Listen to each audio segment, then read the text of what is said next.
Oxford university میں ایک نو مسلم نے اس موضوع پر کہ مسلمان نو مولود کے کانوں میں اذان کیوں کہتے ہیں، اس موضوع پر اس نے مقالہ لکھا۔ بسم اللہ الرحمن الرحیم۔ آج کے دن گلشن اسلام میں ایک ایسا پھول کھلا جس سے سید العالمین خاتم النبیین صلی اللہ علیہ وآلہ وسلم کا قلب اقدس خوش ہو گیا۔ سید الاسخیاء، وہ حسن مجتبی سید الاسخیاء، راکب دوش عزت پہ لاکھوں سلام۔ کیا بات رضا اس چمنستان کرم کی، زہرا ہے کلی جس میں حسین اور حسن پھول۔ حضرت سیدنا امام حسن مجتبی رضی اللہ تعالی عنہ کی ولادت ہوئی۔ میرے آقا کریم صلی اللہ علیہ وآلہ وسلم سیدہ خاتون جنت کے گھر رونق افروز ہوئے۔ فرمایا ارون ابنی، میرا بیٹا مجھے دکھاؤ۔ سیدنا امام حسن مجتبی رضی اللہ تعالی عنہ کو حضور کی گود میں رکھا گیا۔ میرے آقا کریم صلی اللہ علیہ وآلہ وسلم نے آپ کے کانوں میں اذان کہی۔ حضرت ابو رافع رضی اللہ تعالیٰ عنہ اس حدیث پاک کے راوی ہیں کہ حضرت سیدنا امام حسن مجتبی رضی اللہ تعالیٰ عنہ کے کانوں میں حضور نے اذان کہی۔ کیا مقدر ہے، کیا نصیب ہے۔ کسی کے کانوں میں مؤذن مسجد نے اذان کہی، کسی کے کانوں میں اس کے والد نے یا کسی نیک بزرگ نے اذان کہی، اور کیا مقدر حضرت امام حسن کے کہ ان کے کانوں میں خود اللہ کے محبوب نے اذان کہی ہے۔ اللہ تعالیٰ نے ہمیں جو نعمتیں عطا فرمائی ہیں ان میں بہت بڑی نعمت دین اسلام ہے۔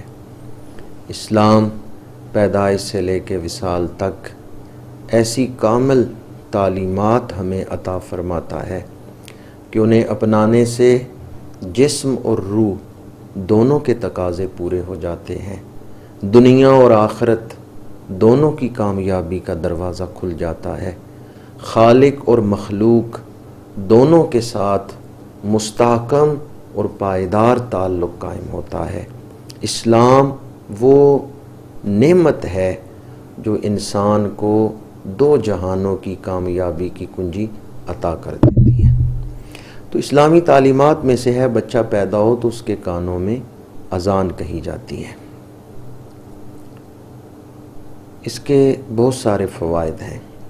ایک فائدہ تو یہ ہے کہ جب بچہ پیدا ہوتا ہے تو شیطان اس کے جسم پہ، اس کے پیٹ پہ اپنا ہاتھ مارتا ہے، اس وقت بچہ روتا ہے۔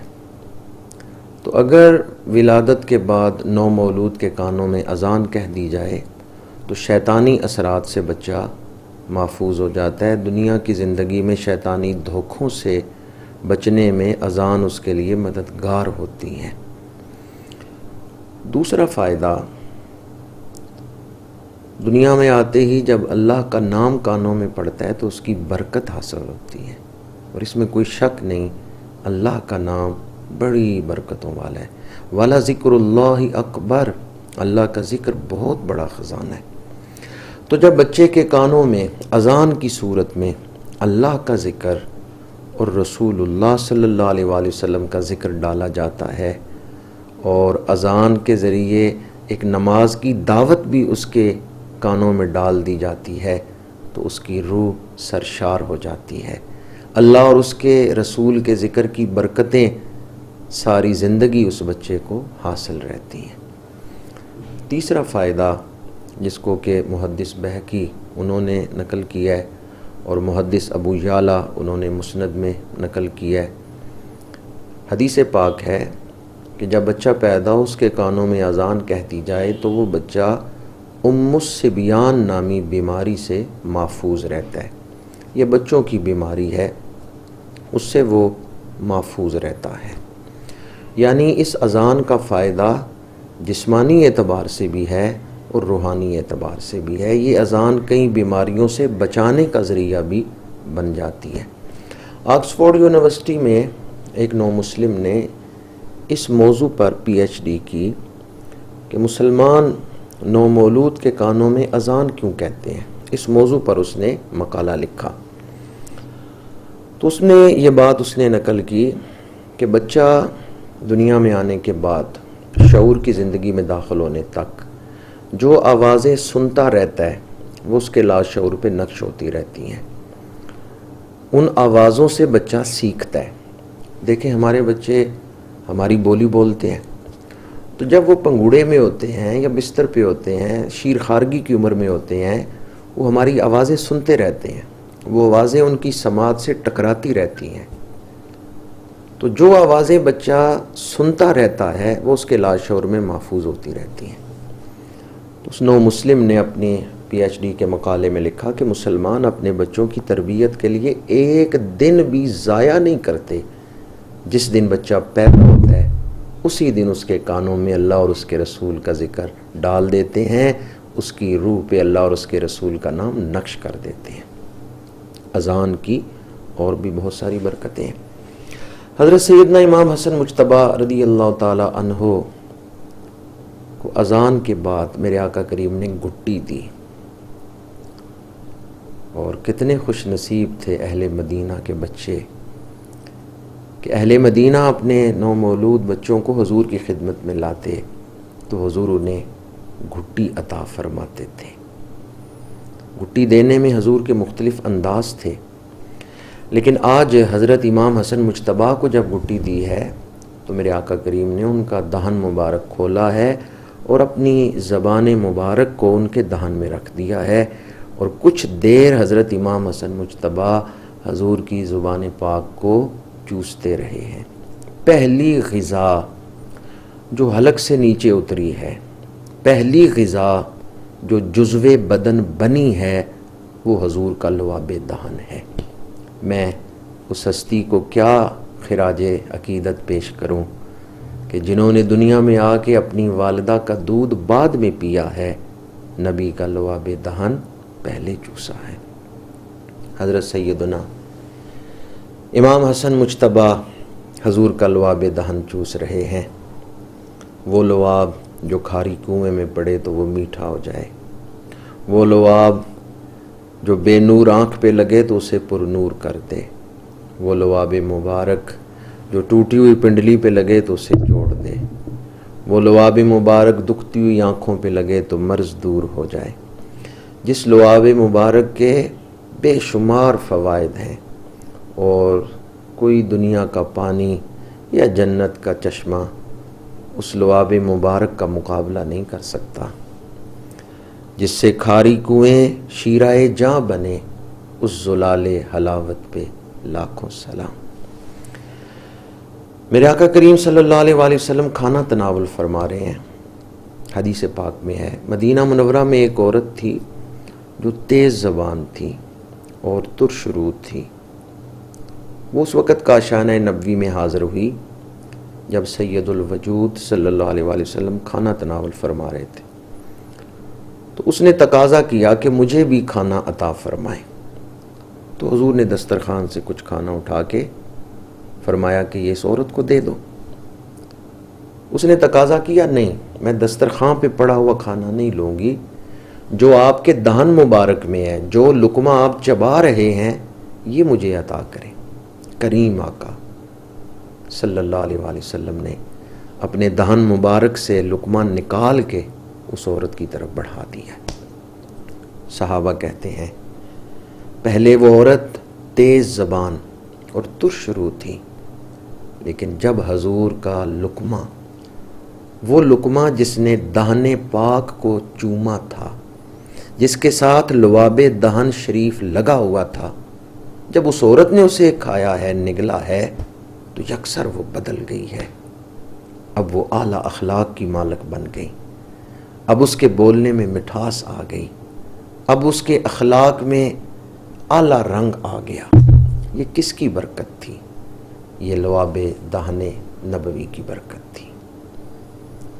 تو وہ لعاب جن ہستیوں نے دنیا میں آتے ہی چوسا ہے اور ان کے وجود کا وہ جزو بنا ہے، ان کی اخلاق کا کیا مقام ہوگا، ان کی عظمتوں کا کیا مقام ہوگا.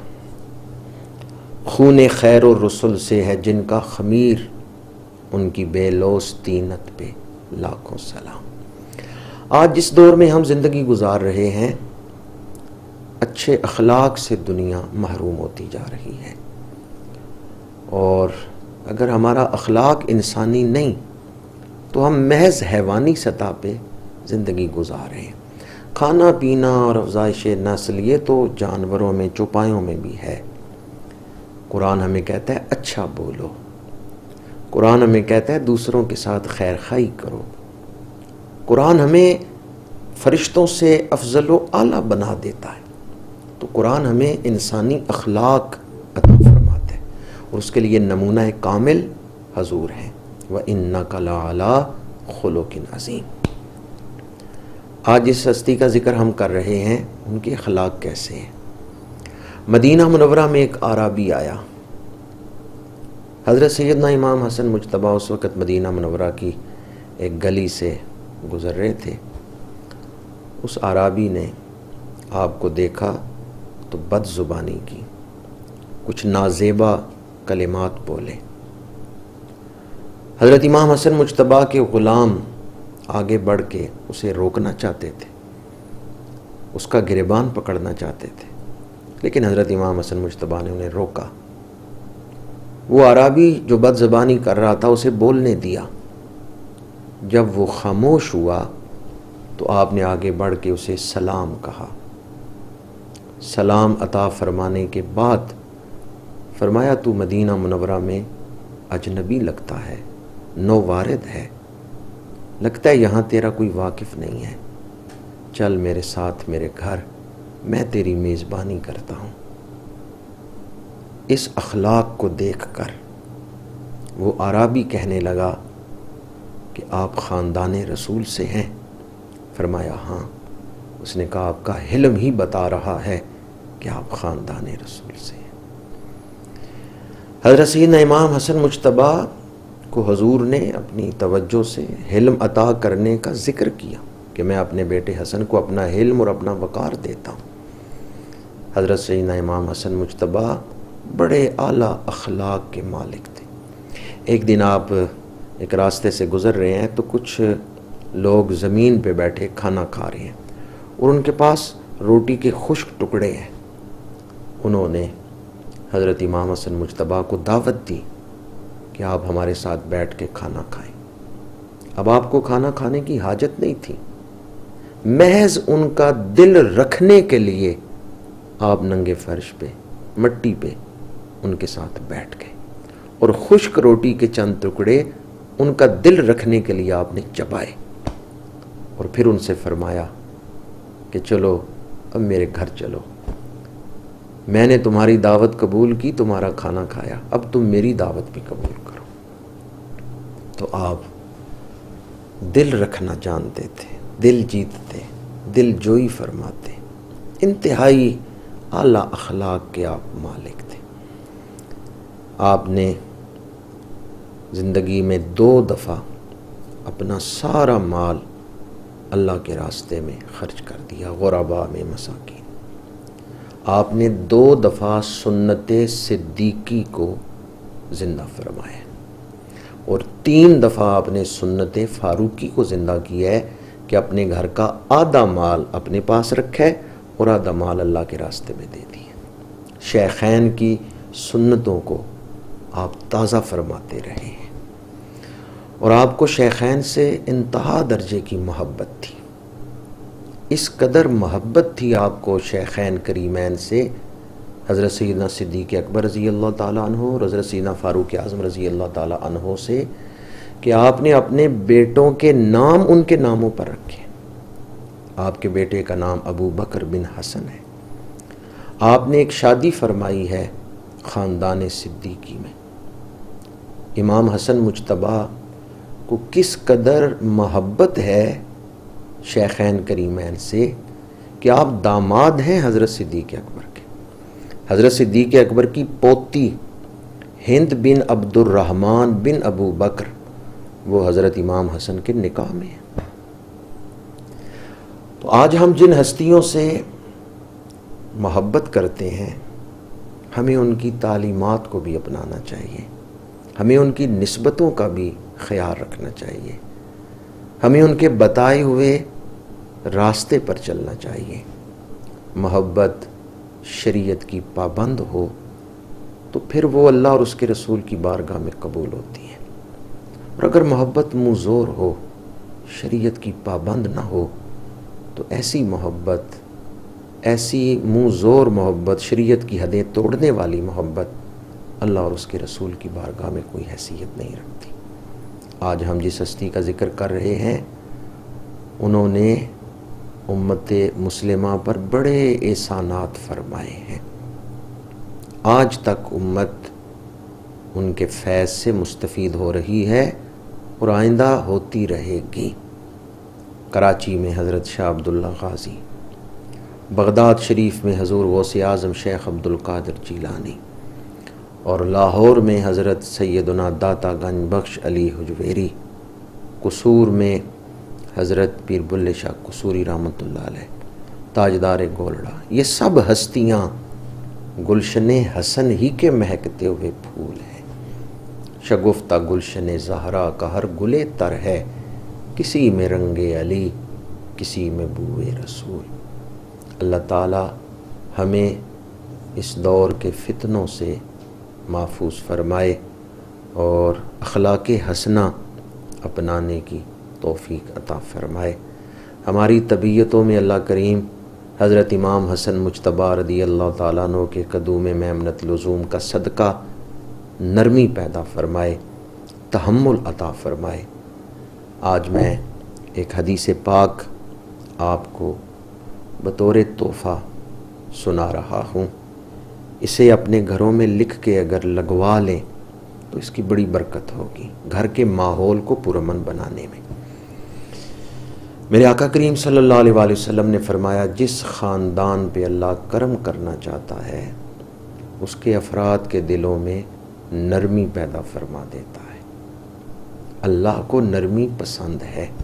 ان اللہ رفیق ویحب الرفق ویعطی علی الرفق، بے شک اللہ نرمی کرنے والا ہے اور وہ نرمی کو پسند کرتا ہے، اور جو نرمی کرے اللہ اس کو عطا کرتا ہے، اللہ اس پر عطاؤں کے دروازے کھول دیتا ہے۔ آج جدید تہذیب نے، کچھ کھانوں نے، کچھ یہ جو سوشل میڈیا ہے، اس نے ہمیں عدم برداشت کا شکار کر دیا ہے۔ ہماری برداشت گھٹ گئی، چھوٹی چھوٹی باتوں پر بڑے بڑے جھگڑے ہو جاتے ہیں۔ آج ہم جس ہستی کا ذکر کر رہے ہیں وہ جوڑنے والے ہیں، وہ تحمل والے ہیں، وہ حلم والے ہیں، وہ کریم ہیں۔ آئیں اللہ کی بارگاہ میں دعا کریں، اللہ تعالیٰ ان کے قدموں سے لگنے والی خاک پاک کا صدقہ ہماری طبیعتوں میں بھی تحمل، ٹھہراؤ عطا فرمائے۔ کیا بات رضا اس چمنستان کرم کی، زہرا ہے کلی جس میں حسین اور حسن